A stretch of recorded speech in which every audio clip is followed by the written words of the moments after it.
জার্মানিতে পার্লামেন্ট নির্বাচনের ভোট গ্রহণ চলছে। ৬৯ বছর বয়সী রক্ষণশীল নেতা ফ্রিডরিখ মের্জ দেশটির পরবর্তী চ্যান্সেলর হওয়ার দৌড়ে এগিয়ে রয়েছেন। ব্রিটিশ সংবাদ মাধ্যম বিবিসির প্রতিবেদনে এ তথ্য জানা গেছে।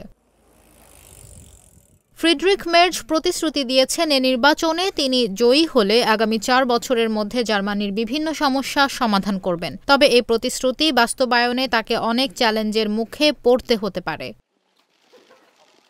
তবে মের্জের দল ক্রিশ্চিয়ান পার্টি CDU নির্বাচনে জয়ী হওয়ার পরও সরকার গঠনের জন্য অন্য একটি দলের সঙ্গে জোট গঠন করতে হতে পারে। এক্ষেত্রে গত বছর পতন হওয়া ওলাফ শোলজের দল সোশ্যাল ডেমোক্রেটের সঙ্গে জোট গঠনের সম্ভাবনা রয়েছে দলটির। নির্বাচনের আগের দিন মের্জ জানান তিনি জয়ী হলেও কট্টর ডানপন্থী অল্টারনেটিভ ফর জার্মানি AfD'র সঙ্গে জোট গঠন করবেন না। স্থানীয় সময় আজ রোববার সকাল ৮টা থেকে শুরু হওয়া ভোট চলবে সন্ধ্যা ৬টা পর্যন্ত। সন্ধ্যা ৬টা থেকে ৬টা ৩০ মিনিটের মধ্যে প্রাথমিক ফলাফল বা এক্সিট পোল প্রকাশিত হবে। জার্মানিতে ৫,৯২,০০,০০০ ভোটার রয়েছে, যাদের মধ্যে অনেকেই অনলাইনের মাধ্যমে ভোট প্রদান করেছে।